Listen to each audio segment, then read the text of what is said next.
before cities learned their streets and ships memorized the wind, a titan stood on the world's quiet edges and measured need.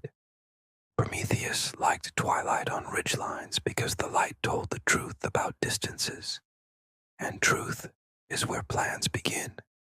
He watched humans, upright, curious, clever in the eyes and empty in the hands, trying to bargain with cold, using jokes not strong enough to last the night. Down below, Prometheus had already handed out the Earth's first toolkit to the animals, with a lavish, thoughtless kindness. Fur to those who shivered, wings to those who longed for distance, shells to those who preferred patience, teeth to those who liked direct arguments.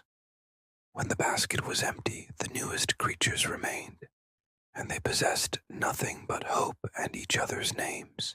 Prometheus walked to them the way rain walks to a thirsty field, without ceremony, with purpose.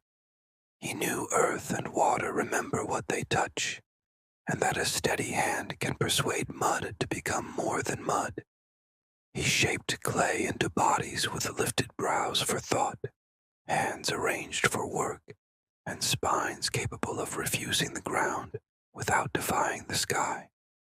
He leaned close not to whisper a secret, but to give what titans seldom give: breath. It was more than air. It was attention, a gentle command pressed into a chest that had not yet learned a rhythm.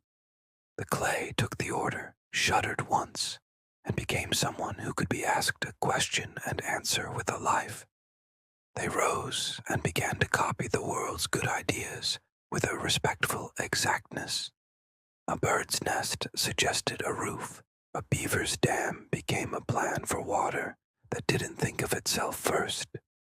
The faithful return of stars outlined a calendar scratched with a stick on damp soil. In a week, there were baskets, cord, bowls drying in the sun, and a tested habit of sharing what the day had taught before. Sleep arrived honestly. But night is long, and cold explains itself clearly. Around hearths without flame, families curled into themselves and made a thin joke of endurance, which is not the same as warmth.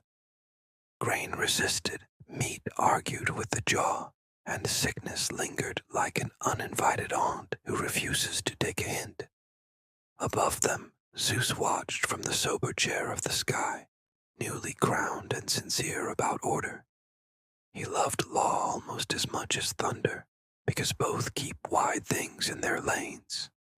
The world had torn itself into shape in his father's time, and he meant to keep those seams from opening again. Prometheus also watched, and his conclusions disagreed without shouting. He believed order deserves loyalty only when order keeps people alive long enough to practice it.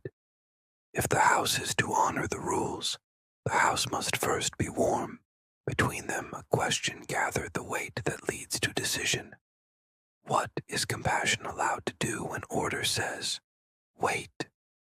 Prometheus did not petition or argue, because some debates waste light. He cut a hollow fennel stalk along the path, weighed it in his palm as if it already remembered a secret, and turned his face toward the gods' sacred fire, where Olympus keeps its permanent noon. He stood at the boundary of punishment and mercy, which is where most useful choices live. Pine pitch scented the evening, and the flame's lesson reached him with steady certainty. On that night, light would learn a human name, and the first household would remember winter without fearing it, because compassion had decided to act and accept the accounting later. The fennel stalk blazed with sudden heat, and Prometheus tucked it into the collar of his robe, a small fire in a hidden place. It would be enough to start the others, to send sparks flying. As he walked, he dropped burning twigs to the scattered settlements, each ember a new hearth, each hearth a defiance of the cold.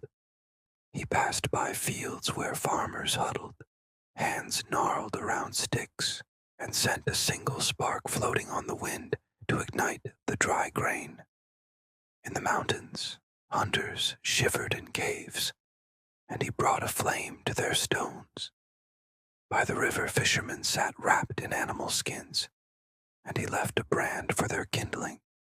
Each spark was a gift and a reminder, and the full moon counted the flames rising. When dawn unrolled across the sky, the humans awoke to warmth. The light stretched and relaxed.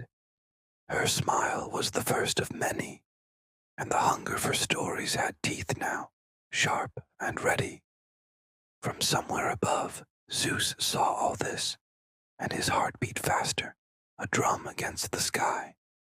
He loved the clean lines of order, but saw now that something had been added in the dark, something bright and headstrong and undeniably alive. He narrowed his eyes, preparing to judge. Then lightning struck the fennel plant on the hill, and he smiled.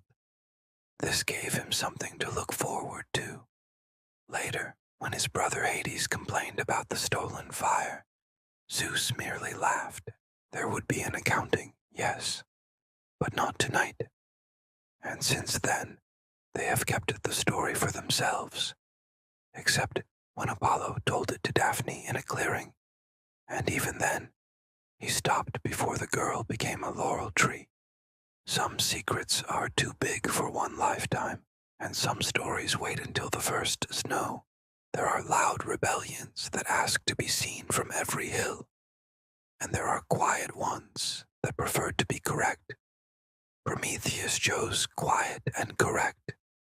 Before the theft at Mecone, he had staged a tidy lesson about vanity, bones wrapped in shining fat for the gods, good meat hidden under homely skin for mortals, and Zeus choosing the glitter that burned quickly, stung by the neatness of the trick and what it revealed.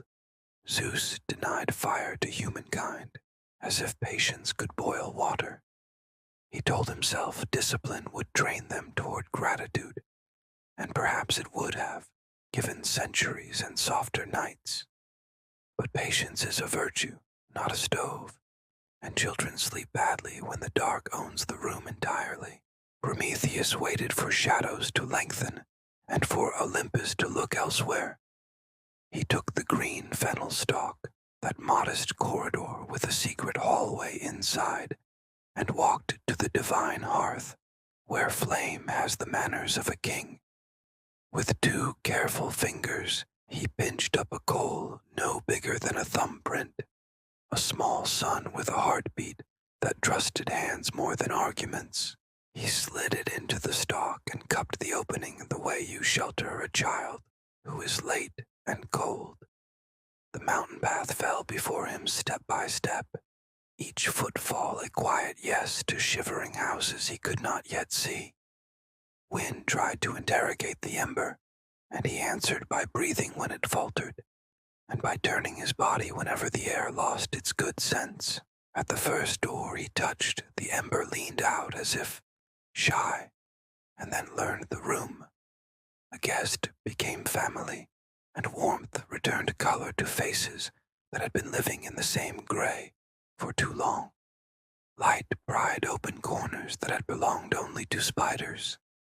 Cookery translated bitter into kind and tough into tender. Craft woke, so that ore would soften into usefulness, and clay would harden into cups without cracking at the lip. Children slept without bargaining, and elders stopped apologizing for winter, which is how you know a policy matters. Smoke rose in confident braids, as if writing letters to Olympus, that a patient god might be willing to read. Hearth by hearth, the world rehearsed a better answer tonight. High above, a ruler, who is also the weather, felt the temperature change and knew why. Order's line had been crossed by love, and every coal that breathed in a doorway tested the distance between justice and mercy. Zeus had seen a cosmos hammered into shape by rebellion and meant to prevent new fractures. But he was also not blind to results. Still, kings cannot always allow their laws to learn too quickly, or they stop being laws. Zeus did not wait that evening. He prepared a lesson that would arrive with iron and stay until the point was understood by anyone who could see the horizon. A titan who had renegotiated the contract between night and need would learn its margins again on a high, cold cliff, under supervision that never blinked. And yet, even as the order formed, the fennel's ember kept expanding its small republic of warmth. Pots simmered in ordinary rooms and made arguments for mercy stronger than speeches, because full bowls and unshaking hands tend to close the case. The theft had already succeeded beyond theft. Chains and eagles, the justice of the Caucasus, and the first traveler to hear that wing beat every dawn. So the Caucasus keeps winter in its pockets even when the valleys bloom below, and the wind there tells the same story until everyone learns it by heart. When Prometheus stood before the cliff, that's where they brought him. That's the place that makes men feel small and titans feel mortal, where bronze chains were closed with the finality of a well-drawn conclusion. There was no verdict read and no audience to applaud, because law prefers steadiness to theater when it intends to last. From the east, the eagle came, punctual as a calendar, and equipped with the appetite of a rule. It landed with the authority of an appointment, bent its bright head and fed on the one organ that had been chosen for its willingness to grow back so the schedule could be kept, day after day, wing beat after wing beat. The ritual repeated until numbers stopped being useful, and pain had to be measured in weather and time of day. How many days? For how long? We don't know. We only know that Prometheus learned to stop counting and to think instead. He thought of humans settling kettles onto stones that did not shake, of bronze winking where morning touched the ground, of stories told in warmth rather than in shiver, so that children learned courage without borrowing fear. He asked for no miracle on his own behalf. He asked only that the world he had amended learn to be kinder to itself. The wind brought rumors like careful gifts wrapped in dust. A village where bread rose as if it had been waiting for this century to rise. A woman who dared to sing while stirring. A little boy who touched light with both hands and did not pull away. Sometimes more merciful versions insist. Visitors paused at the cliff. Io, horned and wandering, traded sorrow for counsel and moved on, carrying compassion across the map like a traveling lamp. Time in myths does not flow so much as circle and pool, which is why rescues can be late and still correct. Much later, hero time, not god time, a traveler climbed those cruel stones with a bow that had opinions. Heracles, whose labors had taught him to give mercy the reach of an arrow, strung his weapon and loosed a shaft that found the appointment's heart. The eagle folded mid-air and fell into silence. The chains obeyed their own weight and opened. In some tellings, Prometheus wore a small iron ring afterward, a miniature debt to the law he had tested, and a reminder that order, scolded but intact, still sat where the sky keeps its chair. Freedom seldom arrives alone, however, and consequences in Zeus's house travel in pairs. A gift had been smuggled into the world, and another would now arrive through the front door, beautifully wrapped and full of instruction. If Prometheus had given humankind fire, Zeus would give humankind a gift that could ask better questions than a courtroom and take longer to answer than a battle. She would be made by many hands, and she would carry into houses the kind of complication that transforms hospitality into wisdom, and she would bring with her a sealed thing that behaves politely until it is asked not to. The god-made bride, how the gods forged Pandora, and why curiosity was stitched into the hem.